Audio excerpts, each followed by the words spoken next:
Welcome back to KLEAN Radio. It's Andrew with my co-host Judah. Don't sound so tired.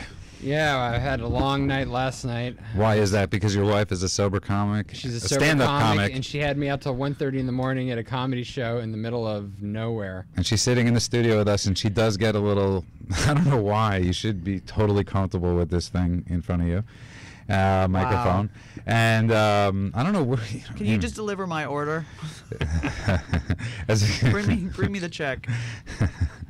And for anybody that doesn't understand that just tuned in, I am wearing a tie and a white shirt. Which is most unfortunate. Yes. I'm missing my jacket this week. I feel a little off. My puffy. What about your creepy magic beanie? Yes, that I left. Judah, people should go online on Facebook and look up KLEAN Radio with a K. And look at poor Judah. How I have a face for radio. Well, we need to get fashion tips for him since he's now sober. But anyway, forget all that. Tonight we have the Laughs Without Liquor tour group with us. Woo! And I'd like to welcome Ian Harvie. What's up? Hi, Ian. How are you? I'm excellent. How are you? Good. And we have Felon OReilly. Evening.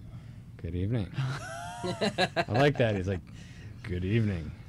Who's wearing a Celtics sweatshirt? Right? Is that like the felon thing, like with prison? Is there a way to address people safely, or no? No. Just. And then of course we have Amy. What's going on? How's it going, Amy? Amy Dresner, Spanswick. Yeah, she does actually have my last name, but she doesn't let people know. So I'm not really sure what that's about. We'll have to find that out. So you guys, maybe you could tell us. I think, Felon, actually, you started this tour, correct? I did, yeah. You give us like a little background, how it happened. Well, I was doing comedy and nightclub comedy, and a bunch of my buddies couldn't come see me because they were on probation or parole.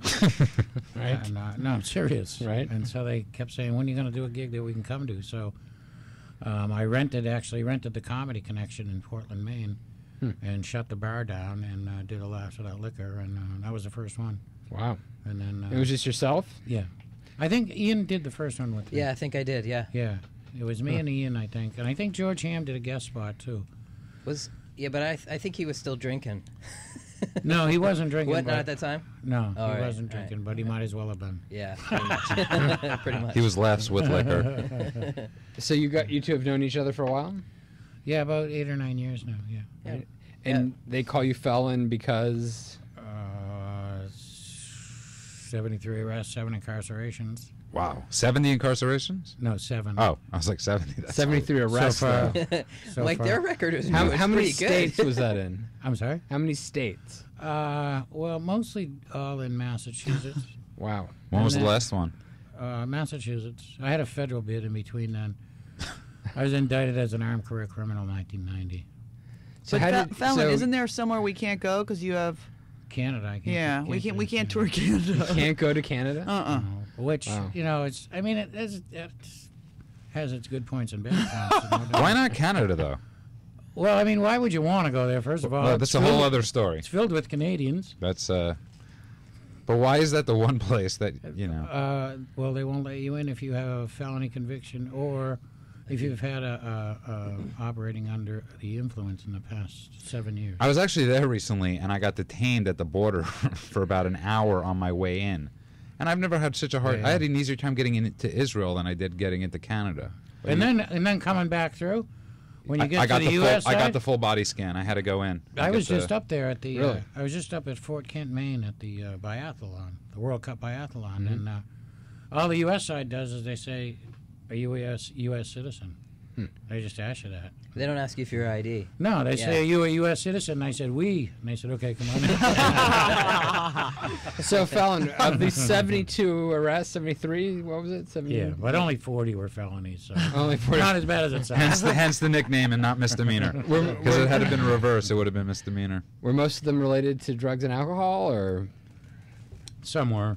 Not all. I mean, I would love to tell you drugs and booze ended me up in prison, but that's not accurate. You know, I was doing crime before I found drugs and booze. Right. Long before that. But you did eventually become an alcoholic, I guess? No, I was a social drinker. Social drinker? I was a very social drinker. I was a very social drinker because I kept waking up in other people's houses. Yeah, I was, I was a drunk and intravenous cocaine addict and heroin addict. Right. I ran the whole gamut. And for anybody that wants to talk to any of our guests, the number here is 877-830-830. That's 877-830-830. And so, Felon, so you met Ian. I guess you guys knew each other beforehand. Yeah, I met Felon before his change. No, before my change. Actually, I met him probably, it was maybe 8 or 9 years ago. What change?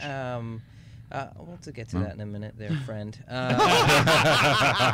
We met at the comedy club. I was just starting stand-up. Felon was just, Felon had always probably been doing stand-up even in the joint, but I think professionally he started doing stand-up when we met.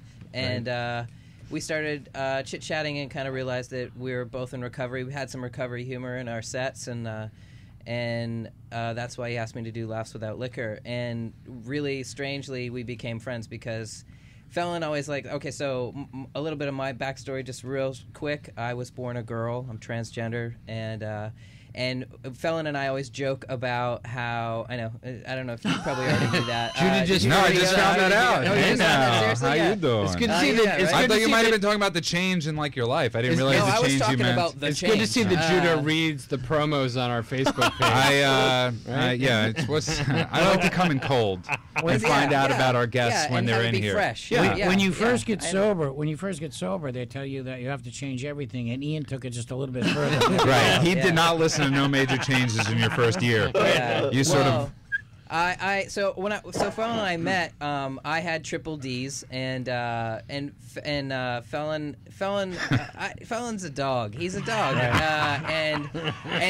we started chatting, and I was obviously a dyke. I was obviously in the lesbian community, very butch, masculine dyke, and I say that in a loving way because I definitely love the word dyke. But, And because you can. And I can, that's right, damn it.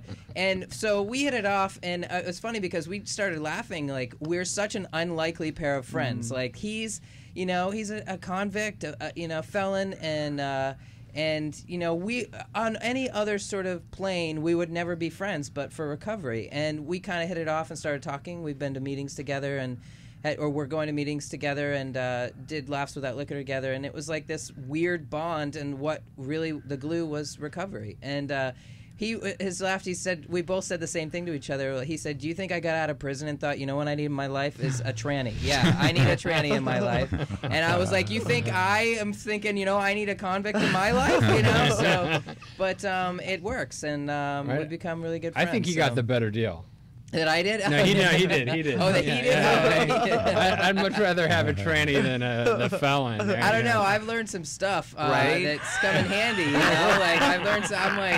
I definitely think a little bit differently knowing Felon. Really? I think of give us an example. just I now pass armored cars, and I think how many people are in the front, how many people are in the back. You know where the money is based on who the people are. And I'm like, Really? I look at banks differently. I look at everything differently. Do you ever find yourself casing a bank? Only a little bit. Vicariously, I think to myself, if Felon were here, what would he be thinking right now? And it's more of that kind of thing. And so you're actually a bank robber, Felon, right? Just one. Just one. It's actually, it's not a good crime to do. It's a 97% conviction rate. Right. It's a federal offense. Did you know that before or after you robbed the bank? I never got caught. Oh, you never got caught? No. Oh, so Statute of This is actually a limitations. confession. Right. On But the the air. problem with, the biggest problem with bank robberies and armored cars Right. is you got to be ready to kill somebody, and I never crossed that line. Right. To me, it was never about the money. It was always the juice. You know what I Right. mean? It The was Jews? The juice. Oh. The juice. it's always about. But I was telling Ian a story today about this. We had a stolen car, and we thought we were supposed to get rid of this stolen car for this guy, and then I thought, well, this would be a total waste if we didn't go do a heist because we have a stolen car to do the heist with. So we go and do this heist, and then we end up in this big police chase, and we actually beat the police. We lose the police in a heist chase, which is next to impossible these Right. days. I didn't even think that know you what could I do mean? that. Like, It's very Well, difficult. they didn't have the technology of heat sensors and things like that, and helicopters where the 5 This was O's 10 can you years put a ago. bird in the air and can we Right. follow those? Right. You couldn't do that kind of stuff. And so And so I was telling Ian about the whole story, and I said, "How can you not miss that?" And, you know what I mean? I got hyped up on just hearing the story. I was juiced on the story. Which is what I always go to say. So- I always think sometimes getting sober, the hardest thing is recovering from the lifestyle. You know, that where do you get that juice from? Absolutely. You know, and I think most people that don't stay sober sometimes are people that can't recover from that. They Well, need it. What is it you said, Felon, in our reel, our little reel for the film that we're making? You said people often stay locked into their disease because they think that they can't have that in living sober. Right, because that's one of the things addiction does to your brain is it convinces you that you can't have fun anymore without drugs and booze. You know, it also convinces you that you don't need food, water, family, or friends. You know, Or a liver. But that's why when Or a people dentist, go yeah. into a detox, they're always dehydrated and malnourished. You know what I mean? Because the addiction always wins. You know, so that's the only thing that matters. And So how did you guys meet Amy? How did that happen? That's the good question. I was working. she was hooking one night in South LA. Did she? Was it in her purple PT Cruiser? Easy, Felon. Wow. Easy. I was She's on the purple mic. I was working at the Downtown Comedy Club, and Amy was on the show before mine, and Felon was visiting, and we went down there, and I spoke to the owner and said, "Hey, we get Felon some time too." Felon went up and did a little set. We were sitting watching the end of, and Amy was headlining that night at the Downtown Comedy Club, and we kind of Felon elbowed me and was like, "She's good. Wait, and she's in recovery. Oh my God, like we should ask her to come with us." And I was like, "Yeah." So Felon went outside, and I think gave her a card and a book or something like that, and was like, "Hey, this is what we're doing," and then it just sort of, snowballed from there. See, So- I heard the story a little different. I heard that Andrew saw you guys performing one night at a comedy club, and he walked over to you guys and he said, "Hey, I'll sponsor your tour if you take my wife." Wow, Judah. That's your attempt at comedy. Yes. This is why you leave the This comedy. is a right. little I bit know. I gave it a professional. shot. Yeah, it was. To me, it was very exciting. You know, Right. to be approached, and that they thought I was, good, and they wanted me to join them on a tour. And I think Felon followed up a couple days later, and we started talking, and then. Well, I think what we were missing was we had a convict, we had a tranny, and we were missing the mental illness part. Thank you, of the thank you. tour. I'm glad. So- I'm glad. That was the other thing too. It was like a convict, a tranny, and really, an angry, crazy Jew. Am I that freakish that these fuckers want to join me on? Good thing we have a delay. Wow. Okay. Amy's an amateur when it comes to radio. You didn't tell me there was a delay. There is a delay, But but thank that doesn't God mean there that we is. want to. Be doing But it. yeah, we're trying to cover a lot of. We're trying to cover a lot of issues in terms of. I think when we tour, Ian brings. Draws a big gay crowd. Also talks about transgender issues. and also just body image issues and Yes, and what, self-acceptance. Which I think is What- a huge what issue that people do drives- not talk about in Oh, sobriety. well, you know what? To me, I just want to say at the end of every set, I talk about how, everybody feels how I do. Most people seem to think that it's not very funny to have a problem with addiction. How did that work for you guys? Well, you got to have a sense of humor about Right. it, or you won't. I don't think you'll get through it otherwise. Absolutely. Yeah. Felon. Well, I was in a federal penitentiary, not too far from here, and at night we would, 6 or 8 of us would cram into my cell. We'd make these Mexican dishes, and we'd have what we call burrito parties. And I would always have people laughing. Wait, we got to back up. What's a burrito party? For those of us, It does sound like a funny joke. We for would being make in prison. Mexican dishes with whatever food we had from the commissary, and in prison. in prison, yeah. Wow, I didn't know this happened. Hell Camaraderie. yeah. Well, you got to go. I Yeah, think I'll check it pass. out. And so one night there was 6 or 8 of us in my cell, and I was on fire that night, and I had them laughing so hard they were begging me to shut up. Right. And at lights out, everybody went back to their cell, and I was there by myself in my cell, and I realized that I was sitting in a federal penitentiary with no drugs, no booze, laughing harder than I could remember laughing since I was a little kid. And it gave me that little bit of hope that maybe I could enjoy life without drugs and booze, And I didn't stay clean and sober from then on, but I never forgot that,